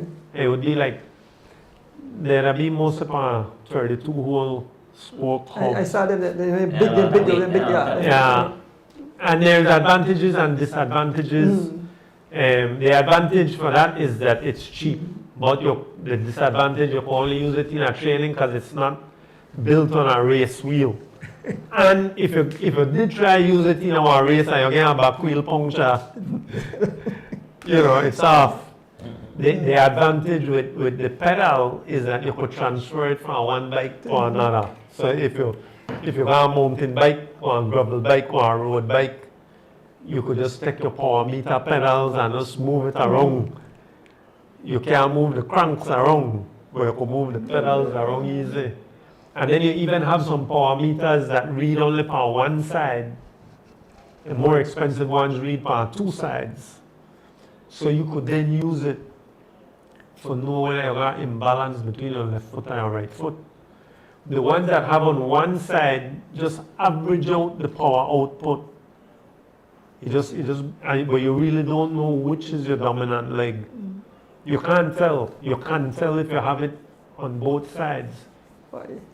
This thing, And that allows there are differences and that for real high level pro. They're not for our level, they're not for even amateur level, but then things it can be used now a tool, but the difference is that you can make, like if I know my right foot to put out 5 watts more on my left foot, I might want to lift more weights with my left foot. Do something to try strengthen that for create more balance. Balance makes for more efficient pedaling. And so, yeah, but anyway, power output is key for the highest levels. So Alan, you bring a wealth, and I mean, like I said, we could have all night to talk about the thing, and there's so much that the average cyclist would just one ride bicycle race, I believe, not have a lot of them must say when anybody talk about some craziness, but as Alan explained, cycling have become scientific, and that reason me as a commentator I could look and I could say which cyclist will win or which, because I know that cyclist is a full-time rider or the one have to work. I know you have to go do all the hard work, and I know something he has to come because he know he can maintain, like you talk about rest and things like that. So that whole lot. And one of the things to nowadays that is different also than 20, 30 years ago the idea of doing one thing called, I don't think I mentioned it before, block training where, it's kind of like the overload. Look at, instead of just doing the same things on Monday, Tuesday, Wednesday, Thursday, Friday, Saturday, Sunday, not the same things every day, but the same things every Tuesday. I'll do it every Tuesday, this workout. Every Wednesdays, you do a different type of workout. Like, for example, intervals and sprints on Tuesday, spinning on Wednesday, long ride, power ride on Thursday, tempo ride Friday, and then you just follow that. Block training now. When you do that, you basically load up on something day after day after day after day. For make your body overstressed with that, and then you rest and recover from it. And another thing about training, I should mention to all you young guys out there. Quick, just ahead. interject. You want still do the giveaways and then in the middle, we'll just have Alan continue talking. Look at that. Look at that. Yeah. Okay. Guys, I thought so. My fans look forward to it. Yeah. Away. So let's jump into that, Alan, and then in of the course. meantime, while we're waiting for answers, George, you ready? Yeah, sure. All right, sure. So we have questions here provided by Elston Wade Jr. again. Question number 1. Who was the American cyclist to win the Creme Cycling Classic and what year was it? Who was the first American cyclist? The first American cyclist to win the Creme Cycling Classic and what year was it? The winner sucks and a bottle. Yeah. So cool. So Yeah. like, Yeah. Another thing about training, and I think this is one of the failures that most of our riders have. Once they get into training hard, they follow on a similar week schedule, week to week to week. But one of the things about having your body adapt, like I said, training is a repetitive action of stressing your body and recovering from that stress. Stress and rest, stress and rest. But one of the things that create more adaptation is when you change the stress. In other words, you throw in something new from time to time. You don't start out with everything you want. And like for example, some of the new stressors that you put in and you phase into a training program might be like intervals or sprints, might be like long intervals or time trialing. But then you get into hills. You don't start out to do hills. You want to start on flat and then rollers and then hills. So you throw in things gradually, add things more. Yeah, winner. Ring the bell. Ring the bell, Alan. And I think the winner for that was like, you want to say the name? Sure. Scotty Weiss. And that was in 2006. you Wait. literally just put the name first and then the hurry. Go ahead and take question number 2, because as I guess you have to read questions, not only your expertise in coaching, but you have to show off your. All right.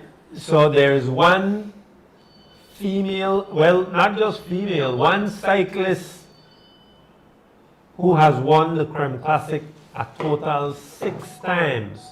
It is in the female category. No male has done it. Name the female cyclist who has won the Creme Classic a total of 6 times. That's quite a significant record. Yep. And quite a significant record. The winner magazine and was sucks. Yeah, so what I was saying, they have some cyclists who from the year begin, they want done to hit the hills, the steepest hills. They want done, they done the talk about motor pace. Some of the guys who have access, One person not, to work. Yeah, yeah. Mm-hmm. not everybody. Winner? Correct it. Wait, for how many times? Oh So- my God. How many times so? No, you don't have that, eh? Oh, just Aye, the name. that's the name. That's Oh, yeah, right. Right. Keith, one of our super fans. Yep. Mm-hmm. And that Alicia, of course, everybody must know it's Alicia Thompson. You win Alicia Thompson. the first former one. The first one winner sucks and President battle. The of second the one winner Cycling Federation. the, Nice job. the Bible and the sucks. Go ahead, hit the third Barbara and question. socks, the second. Now Sorry, put your Robert, words sorry, like- sorry. The first one battle and socks. Bottom and socks and the bottom. Mm-hmm. Sorry about that, go ahead. Yeah. So question number 3. Name the cyclist who has won 4 cross-country titles, but there might be more than one person who won 4, but one of those persons actually crossed the line first on a 5th occasion, but was disqualified. So he actually in cross country crossed the line first 5 times, but was awarded 4 titles because one time was disqualified. Who is that cyclist? And again, you win a battle and a socks. Excellent. Supposed to be quick. 4 wins, 1 disqualification, no? So Mhm. I was also introducing the idea that many cyclists, when they follow a plan, they want to do everything once they say, all right, that time to start to ride hard, so we're going to do all the intervals with sprints, with hills work, with motor pacing, and you just, Yeah, we know. no, I don't know if this could be the winner because we have 4 Miguels who have won cross country. You're right. Oh, yes, we Right. have We it. need to forget the first name. Yeah, we Yeah, need the first. first. First. Because they got a lot of Miguel brothers who win in cross country, but only one of them So you're half right. is there, and only one of the brothers, only one of the brothers is the answer to this You question. see, Alan, Joshua, Yeah, right? Joshua, easy, you know, easy. Like you, Yeah, man. Look at you it.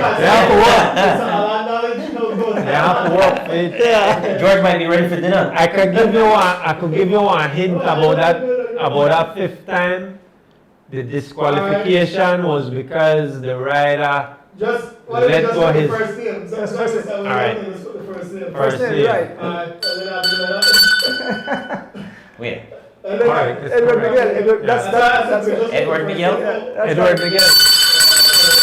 Actually, the disqualification was because the man let go a hand for it in victory, and there is a rule that says you can't let go your hand, but that rule, honestly, Andrew, that don't happen Anymore. anymore. That rule is designed to prevent accident, to prevent having other cyclists crash because you lose control when you let go of your bike. But the man coming by himself, cause no accident. I think there was a rider in the pro peloton who was disqualified this year for letting go his hand Really? at the line. Okay, you know that. But it caused an incident. It caused he swerved when he swerved when he do it, and it caused a crash or something. So that has to happen. so in your opinion, the man shall win 5. He shall win 5, of course. And the last, This one Ah. will win again, by the way. let me win a battle and a socks again. Question number 4, Bolito time. It's a Bolito, yeah. So Right. there's a number that we have, and that number falls between 25 and 45. The number is written on this paper. It's not a number that we make up after on the throat. It is a number that's already written here. It is between 25 and 45. The first one to guess that number right wins the prize. Like Alan got something against people. I need to Oh. clarify. I clarify. Clarify. Oh, I win that. I want to hit that $1 million one. So what I was saying was that you have to phase in certain stressors. You can't throw everything in all at once. In order to have your body improve continuously on an upward trajectory. Sorry about that. Like for example, you We win that? Person name, rock name. No, man, that's not the right number. No. Okay. All right, Mark Castellanos, 37, sir. 37. Which happens to be my age. What? up. All right. Well, Alan, Yeah, dreams. we got way past the That's time. how it We got way past the time, so I'm going to say our last word, and then we have to That's what close I up look here. at. Yeah. I worked a whole 25 minutes overtime, man. But sure. Yeah, so just I wanted to throw there that it is a good idea to phase in things, not start out with everything all at once. But if you, like after the first 2-3 weeks, then you start to get into hills.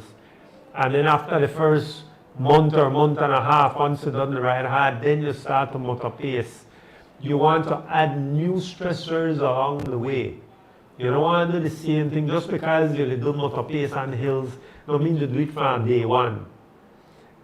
One way to improve and continuously improve is to add stressors along the way as you go along. Because if you do the same thing over and over, your body won't get It's a you plateau. stagnate. Yeah.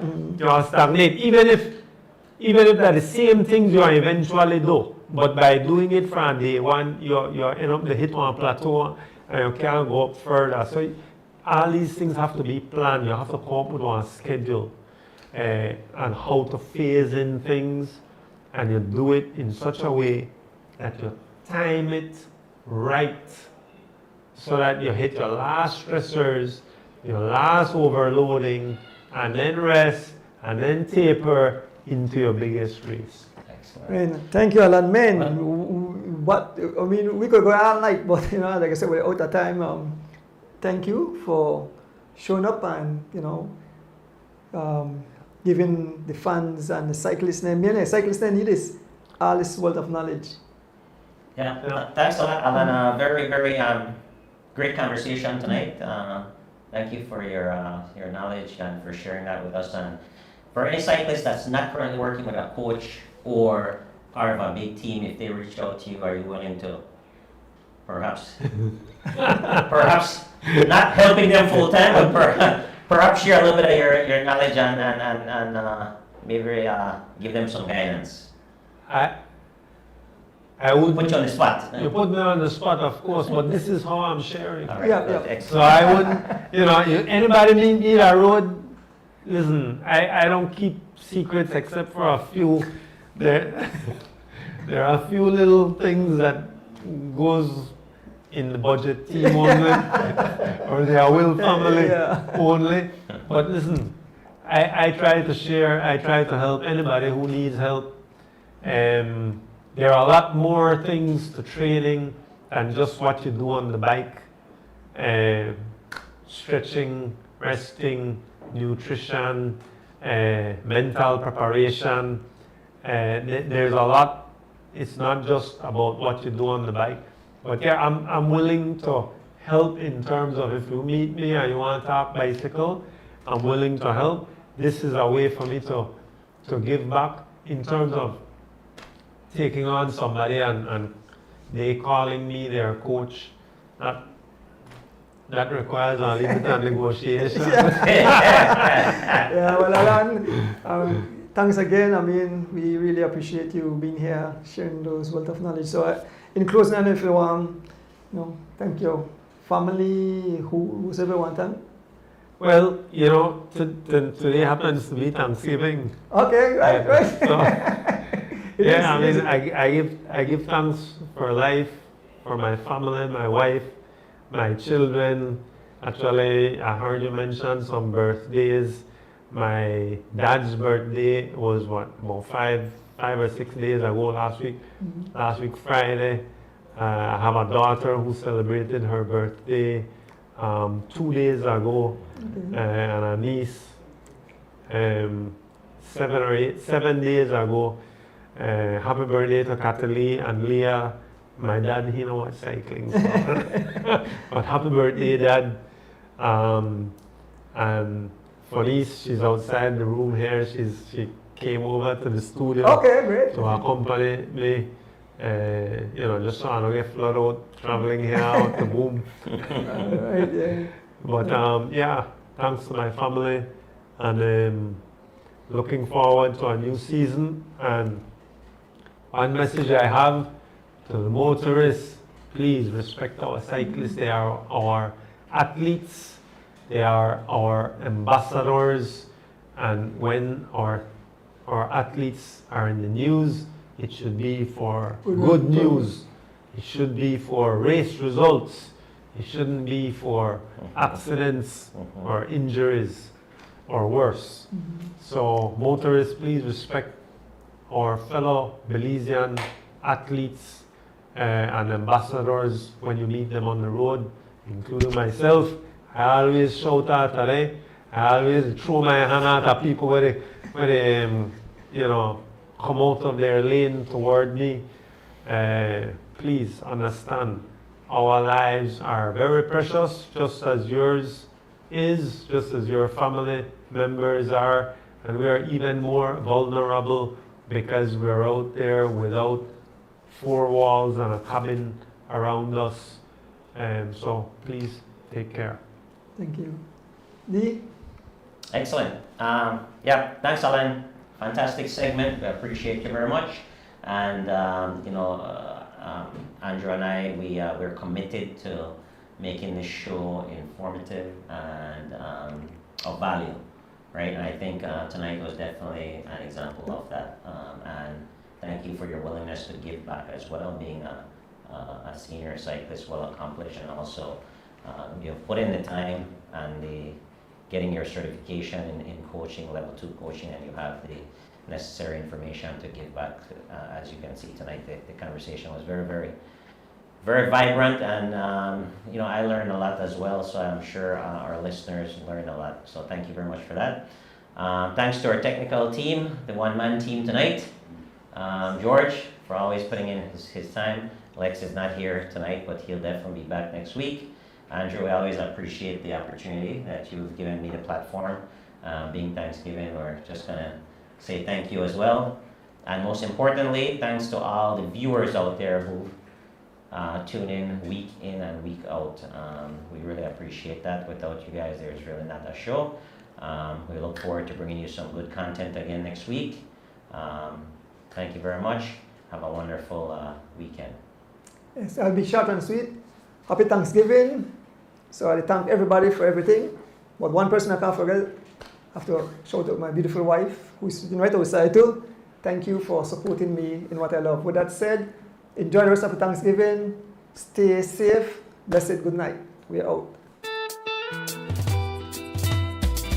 As the wheels turn, every Thursday night we pedaling. As the wheels turn, racing through the streets and through the hills. As the